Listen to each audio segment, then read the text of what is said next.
Social മീഡിയയിൽ കുറച്ച് നാളുകളായി നിറഞ്ഞു നിന്ന വിഷയമാണല്ലോ അഹാനയും അമ്മാമ്മയുടെയും പ്രശ്നം. അഹാന അമ്മാമ്മയെ പറഞ്ഞ കാര്യങ്ങളെല്ലാം അമ്മാമ്മ വന്ന് സോഷ്യൽ മീഡിയ പറഞ്ഞതോടുകൂടി അഹാനയുടെ ഇമേജ് തന്നെ ഇടിഞ്ഞു എന്ന് വേണം പറയാൻ. വലിയ രീതിയിൽ നെഗറ്റീവ് ഉണ്ടായ അഹാന ഒരൽപ്പം പതുങ്ങിയപ്പോൾ ഇപ്പോഴിതാ സിന്ധുകൃഷ്ണ തൻ്റെ ഭാഗം വ്യക്തമാക്കിക്കൊണ്ട് സോഷ്യൽ മീഡിയയിൽ എത്തിയിരിക്കുകയാണ്. സിന്ധുകൃഷ്ണ തൻ്റെ ഭാഗം വ്യക്തമാക്കിയിരിക്കുന്നത് എന്താണ് യഥാർത്ഥ പ്രശ്നമെന്ന് അവർക്ക് DM ചെയ്ത് ചോദിക്കുന്ന പല അറിയാത്ത ആളുകളോടുമാണ്. അങ്ങനെ ചോദിക്കുന്നവർക്കെല്ലാം സിന്ധുകൃഷ്ണ മെസ്സേജ് അയക്കുന്നുണ്ട്. ഒപ്പം CCTV വീഡിയോയും അമ്മ അച്ഛനെ തല്ലുന്ന വീഡിയോ എന്ന് പറഞ്ഞുകൊണ്ട് റെഡിറ്റിലെല്ലാം ആ വീഡിയോ ഇപ്പോൾ വൈറലാണ്. ഇത്തരത്തിൽ അറിയാത്ത ആളുകൾക്ക് ഇങ്ങനൊരു വീഡിയോ മെസ്സേജ് അയച്ചാൽ അതെന്തായാലും പുറത്താകുമെന്ന് സിന്ധുകൃഷ്ണയ്ക്ക് നന്നായി അറിയാം. എങ്കിലും ആ കാര്യങ്ങളെല്ലാം വളരെ വ്യക്തമാക്കാൻ വേണ്ടി തന്നെയാണ് അവർ ഇത്തരത്തിൽ വീഡിയോസ് എല്ലാം പുറത്തുവിടുന്നത്. അച്ഛൻ്റെ സർജറിക്ക് മുമ്പ് അമ്മ അച്ഛനെ അടിക്കുന്നതാണ് ഈ കാണുന്നത്. അതിൽ നിന്ന് പ്രൊട്ടക്റ്റ് ചെയ്യാൻ വേണ്ടിയിട്ടാണ് ഞാൻ അച്ഛനെ വീട്ടിൽ കൊണ്ടുവന്ന് നിർത്തിയത്.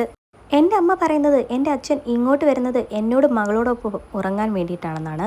അമ്മ അച്ഛനെ അടിക്കാറുണ്ട്. ഞാൻ അപ്പോഴെല്ലാം അച്ഛനോടൊപ്പമാണ് നിന്നത്.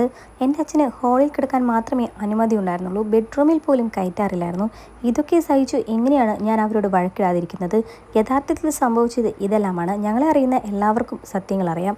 അതുകൊണ്ട് ആരെയും ബോധിപ്പിക്കുന്നില്ലെന്നും അവസാന വാചകത്തിൽ അവർ പറയുന്നു.